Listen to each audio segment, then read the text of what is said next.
نحمده ونصلي على رسوله الكريم اما بعد فاعوذ بالله من الشیطان الرجیم بسم اللہ الرحمن الرحیم۔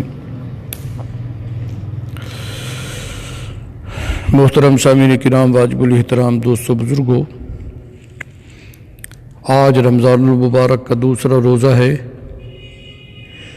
اور دوسرے پارے کا خلاصہ بیان کرنے کا ارادہ ہے۔ انتہائی اختصار کے ساتھ کوشش کروں گا کہ آپ حضرات کے سامنے قرآن کریم کے دوسرے پارے کا میں خلاصہ بیان کر سکوں اور ہم سب یہ نیت کر لیتے ہیں کہ اللہ تعالی ہمیں عمل کرنے کی توفیق عطا فرمائے، قرآن کریم کی تعلیمات کو سمجھنے کی، عمل پیرا ہونے کی اللہ رب العزت توفیق عطا فرمائے۔ دوسرے پارے کی ابتدا سیقول السفہاء من الناس سے شروع ہو رہی ہے۔ پہلے ہی رکوع میں اللہ تعالیٰ تحویل قبلہ کا ذکر کرتے ہیں۔ حضور نبی کریم صلی اللہ علیہ وسلم مکہ چھوڑ کر ہجرت فرما کر جب مدینہ تشریف لائے تو حضور نبی کریم صلی اللہ علیہ وسلم تقریباً 16 ماہ تک بیت المقدس کی طرف منہ کر کے نمازیں پڑھتے رہے اور پڑھاتے رہے، لیکن آپ کی دلی آرزو یہ تھی، تمنا یہ تھی کہ کعبہ کو ہی مسلمانوں کا قبلہ قرار دیا جائے، بیت المقدس کی بجائے خانہ کعبہ ہمارا قبلہ بن جائے۔ بیت المقدس کو قبلہ اول اس لیے کہتے ہیں، تقریباً 16 یا 17 ماہ تک مدینہ شریف میں حضور صلی اللہ علیہ وسلم اس کی طرف رخ کر کے عبادت بجا لاتے رہے، لیکن آپ کی تمنا یہ تھی کہ جو میرے دادا ابراہیم علیہ السلام نے خانہ کعبہ تعمیر کیا ہے وہی ہمارا قبلہ بنے۔ تو اس لیے حضور صلی اللہ علیہ وسلم بار بار نماز کے دوران بھی اپنی نظریں آسمان کی طرف لے جاتے اور ہر وقت آپ کے دل میں یہ خواہش اور تمنا رہتی، یہ چاہت رہتی کہ ہمارا قبلہ خانہ کعبہ بنے۔ بالآخر وہ وقت آن پہنچا کہ حضور صلی اللہ علیہ وسلم بنی سلمہ قبیلہ میں ایک آدمی جو مریض تھا، اس کی بیمار پرسی کے لیے، عیادت کے لیے وہاں تشریف لے گئے۔ ظہر کی نماز وہاں پر آپ پڑھا رہے تھے، صحابہ آپ کے پیچھے آپ کی اقتداء میں نماز ادا کر رہے تھے۔ 2 رکعتیں ہو چکی تھی اور تیسری رکعت میں جب آپ کھڑے ہوئے تو دوران نماز ہی اللہ رب العزت کی طرف سے یہ وحی نازل ہوئی، قد نرا تقلب وجہک فی السماء، کہ آپ اپنے چہرے کو بیت المقدس سے پھیر کر خانہ کعبہ کی طرف کر لیں۔ آج کے بعد آپ کا قبلہ بیت المقدس نہیں ہوگا، خانہ کعبہ ہوگا۔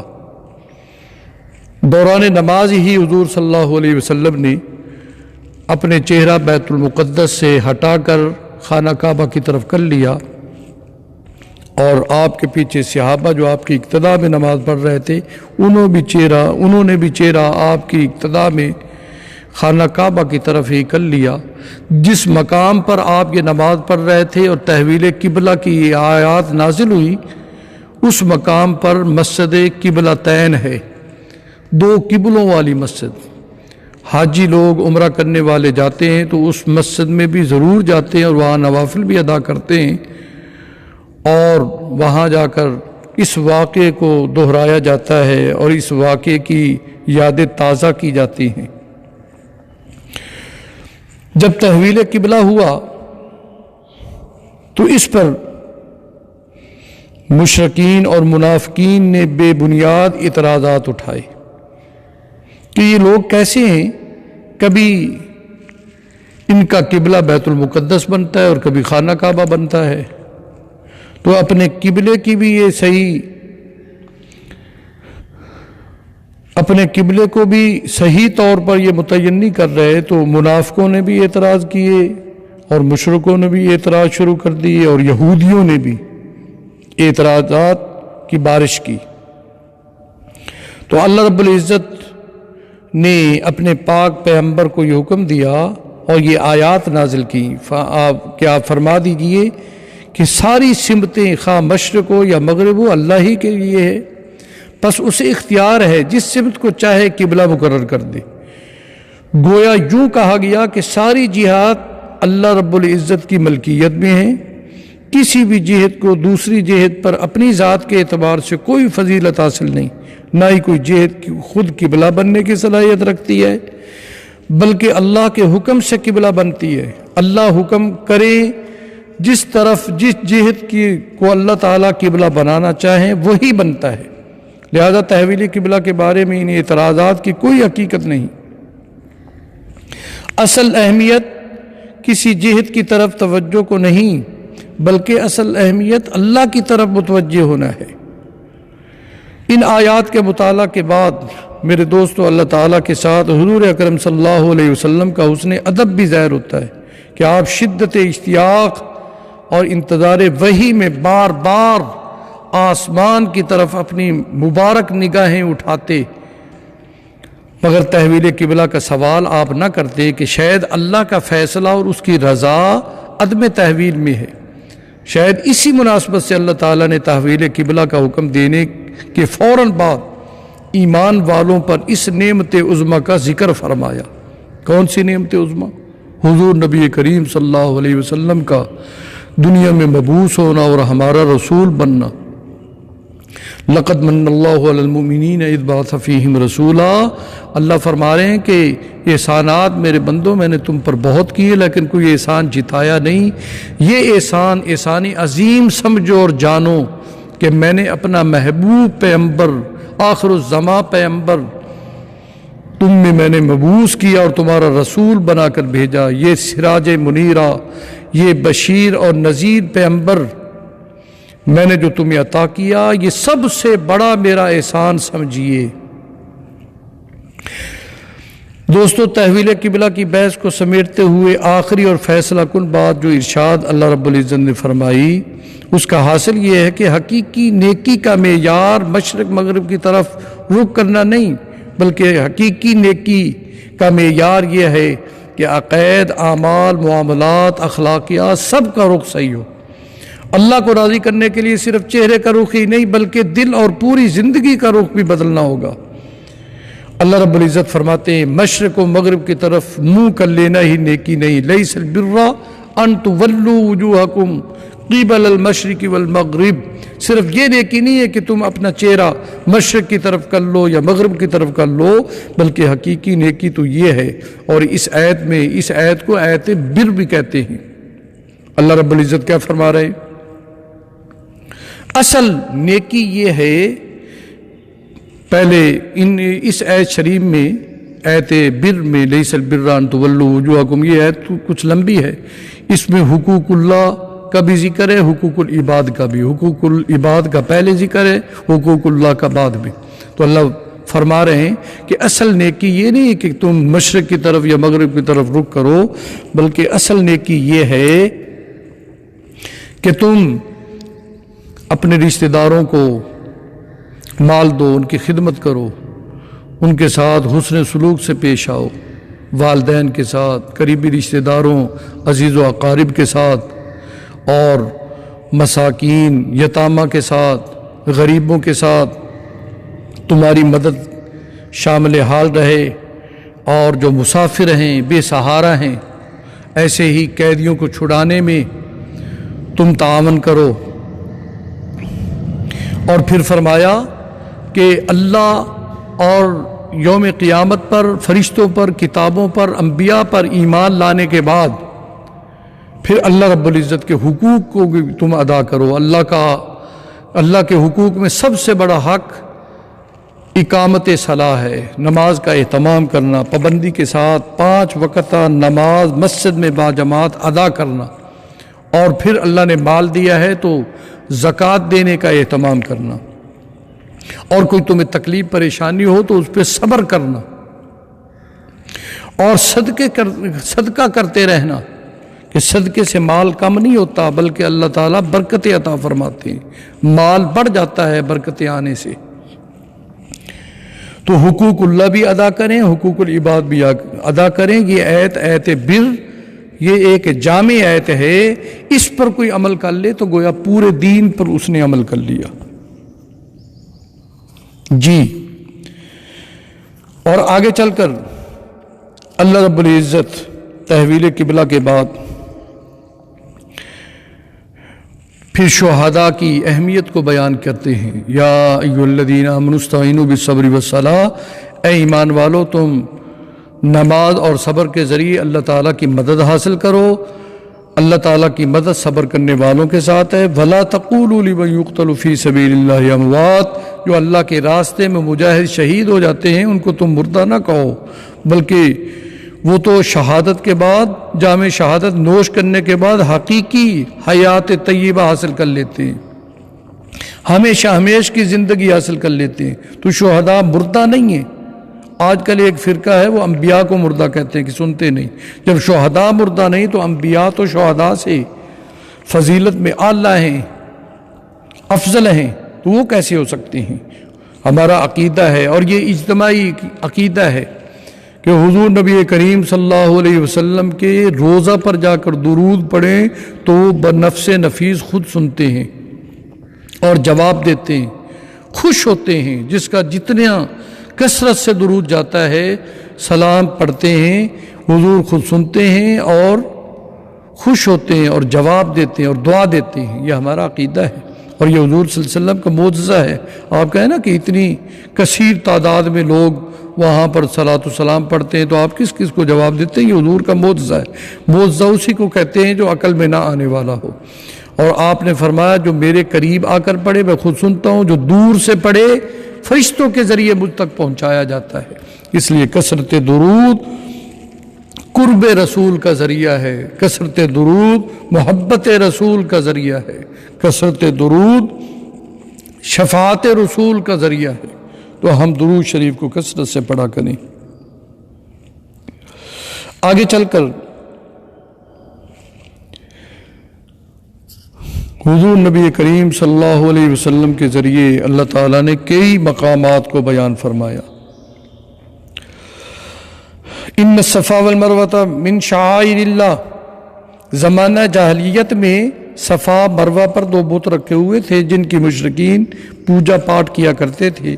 اس لیے قبول اسلام کے بعد صحابہ کرام رضی اللہ تعالی عنہم صفا مروہ کا طواف کرنے سے بچتے تھے۔ اس لیے فرمایا اللہ تعالیٰ نے ان الصفا والمروہ من شعائر اللہ، یہ تو اللہ کی شعار میں سے صفا اور مروہ، ان کا طواف کرنے میں کوئی حرج نہیں، آپ ان پر جائیں، سعی کریں، صفا پر پہنچیں دعائیں مانگیں، مروہ پر پہنچیں دعائیں مانگیں، یہ اللہ کی شعار ہے۔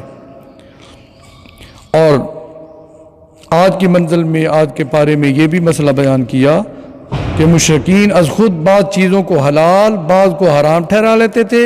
ان کی تردید کرتے ہوئے اللہ تعالیٰ فرماتے ہیں حرام وہ چیزیں نہیں جنہیں تم حرام کہتے ہو، بلکہ اللہ تعالیٰ نے تو صرف ان چیزوں کو حرام کیا ہے، مردار، بہتا ہوا خون، خنزیر کا گوشت، ایسا جانور جو اللہ کے نام کے علاوہ کسی اور نام پر ذبح کیا جائے، ذبح کے وقت اللہ کے نام کے علاوہ کسی اور کا نام پکارا جائے، یا کسی جانور کو اللہ کو چھوڑ کر کسی اور بزرگ یا ہستی یا پیر فقیر کے نام زد کر دیا جائے، وہ جانور بھی حرام ہے۔ اور خنزیر کا گوشت، بہتا ہوا خون، مردار، یہ حرام چیزیں ہیں۔ جو اللہ نے حرام کیے وہ حرام ہیں، جو بندے حرام سمجھیں یا کہیں وہ حرام نہیں ہیں۔ البتہ کوئی بھوک سے مجبور ہو کر ان حرام چیزوں میں سے کوئی چیز اپنی جان بچانے کے لیے کچھ کھا لے کہ زندگی بچ جائے تو پھر کوئی گناہ نہیں، لیکن لذت حاصل کرنے کے لیے نہ کھائے یا حد سے زیادہ نہ کھائے ورنہ وہ گناہ ہوگا۔ اور یہ مسئلہ بھی آج کے منزل میں اللہ تعالیٰ نے بیان کیا ہے۔ شریعت اسلامیہ کی بنیاد عدل پر ہے، اس لیے مسلمانوں پر قصاص فرض ہے، یعنی مقتول کے بدلے میں قاتل کو قتل کیا جائے گا۔ آج اسلام کی یہ سزا، شریعت کی یہ سزا ہمارے ملک میں صحیح طور پر نافذ العمل ہو جائے تو کوئی قتل نہیں ہوگا۔ آج قاتلوں کو کھلی چھٹی دی گئی ہے، قاتل تن دناتے پھرتے ہیں، کوئی ان کو پوچھنے والا نہیں۔ آج ہمارا قانون، آج ہمارا عدل عدالتوں میں بک رہا ہے، اور جہاں عدل نہیں ہوگا وہاں ظلم ہوگا، جہاں عدل ہوگا وہاں پر ظلم نہیں ہوگا، ظلم کا خاتمہ ہوگا۔ تو اللہ تعالیٰ نے عدل کی طرف بھی اپنے بندوں کو متوجہ کیا ہے۔ فرمایا مقتول اور قاتل کے درمیان سماجی، خاندانی، مالی، جسمانی اعتبار سے کتنا ہی تفاوت کیوں نہ ہو، قصاص میں زندگی ہے، بہرحال زندگی ہے، قاتل کی بھی مقتول کی بھی۔ جب قاتل کو اپنے جرم کی سزا ملنے کا یقین ہوگا تو وہ کسی کو پھر قتل نہیں کرے گا، اپنے ہاتھ کو روک کر رکھے گا، کسی پر زیادتی نہیں کرے گا، ظلم نہیں کرے گا۔ قاتل بلکہ اپنا خاندان کا بھی قتل و قتال سے،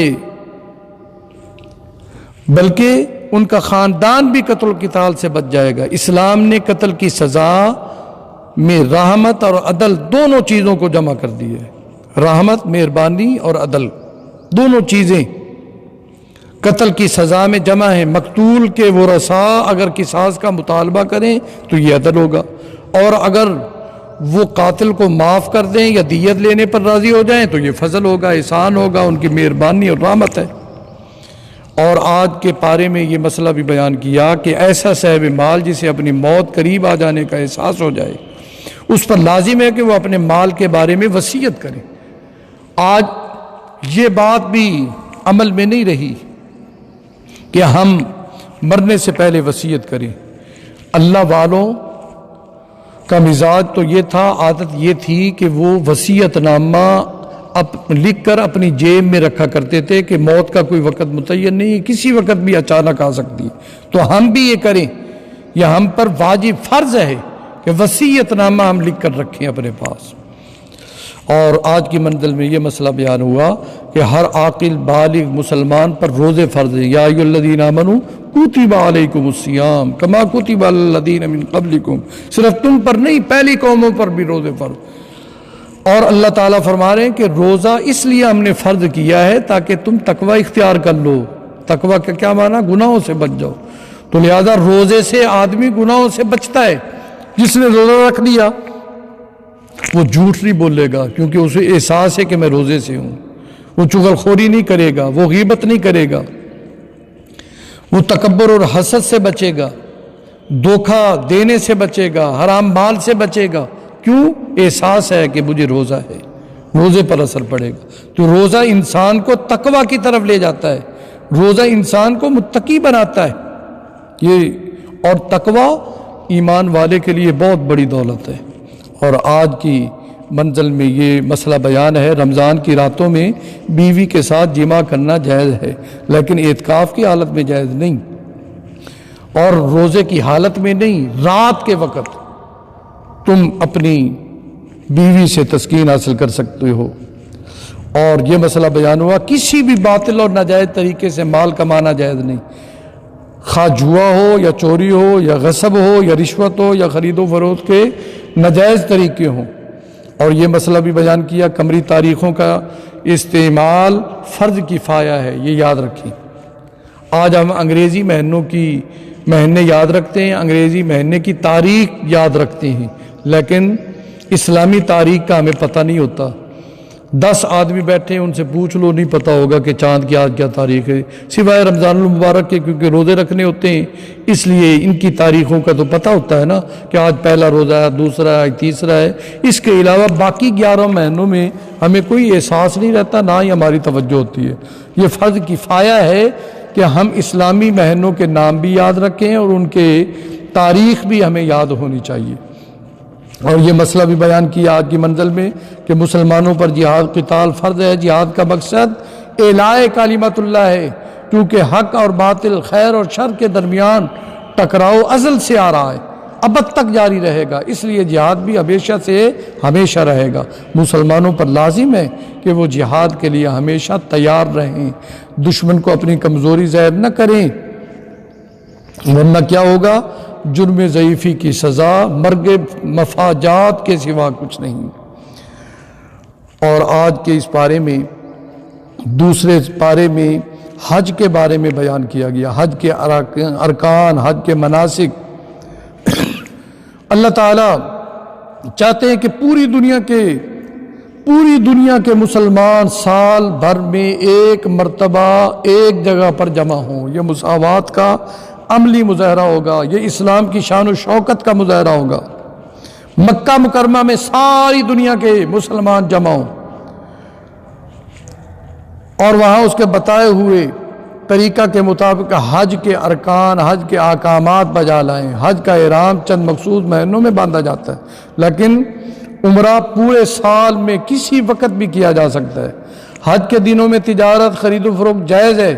زمانہ جاہلیت میں مشرکوں نے بہت ساری رسوم بدعات کا اضافہ کر لیا تھا، جن میں سے ایک یہ تھی کہ قریش مزدلفہ میں ہی ٹھہر جاتے تھے، میدان عرفات میں نہیں جاتے تھے، اور جانا اپنی توہین سمجھتے تھے۔ انہیں حکم دیا گیا کہ وہ بھی عام لوگوں کی طرح عرفات جا کر واپس آئیں اور اپنے لیے کوئی الگ حیثیت ثابت نہ کریں۔ یوں ہی مشرکین مینا میں جمع ہو کر آباء اجداد کے مفاخر، ان کی تعریفیں کیا کرتے تھے۔ تو یہ کہا گیا، اللہ تعالیٰ نے حکم دیا اپنے آباء و اجداد کی تعریفوں کی بجائے اللہ کی بڑائی کو بیان کرو، اللہ کا ذکر کرو۔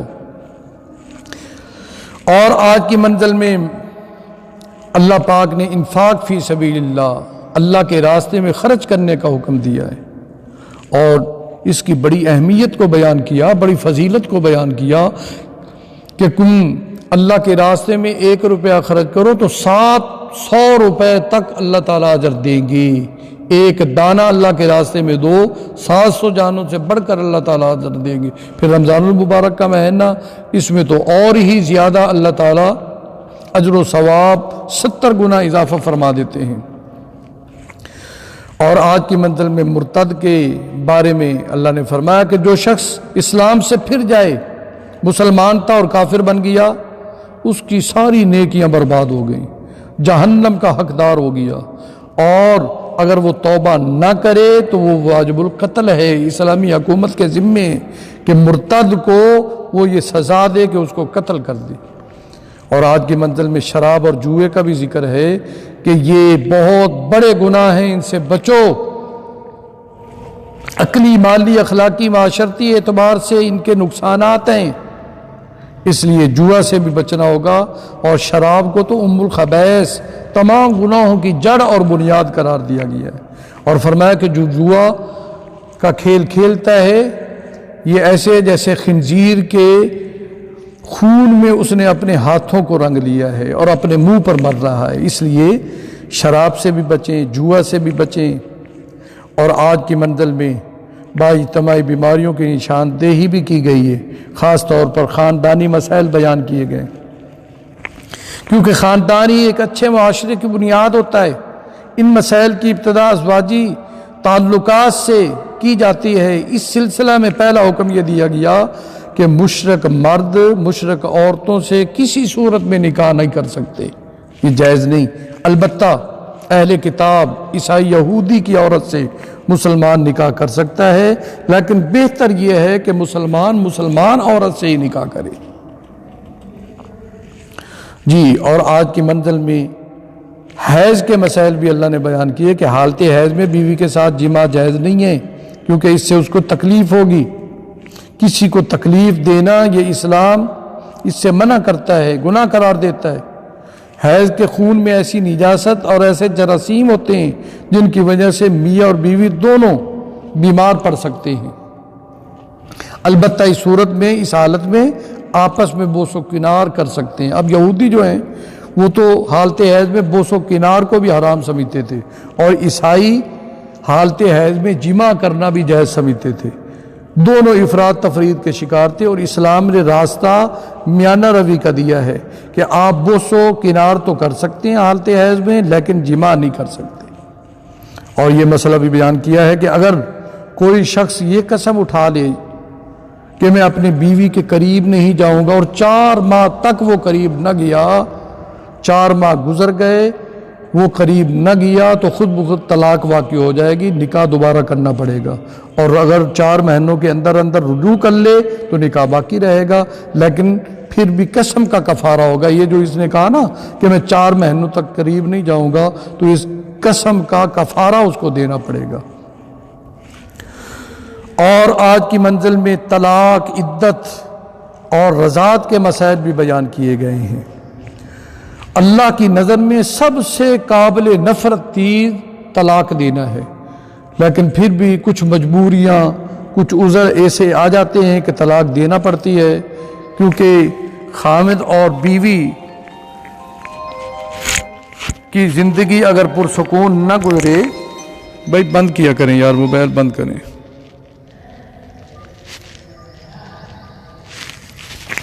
خامد اور بیوی کی زندگی پرسکون نہ گزرے، ایسے حالات بن جائیں کہ انتشار ہے، افتراق ہے، آپس میں لڑائی جھگڑے ہیں، تو پھر طلاق کی نوبت بھی آ جاتی ہے۔ تو فرمایا کہ اگر طلاق کی نوبت آ جائے تو اس کا آسان طریقہ یہ ہے کہ 1 مہینے میں 1 طلاق، دوسرے مہینے میں دوسری طلاق، تیسرے مہینے میں تیسری طلاق دی جائے۔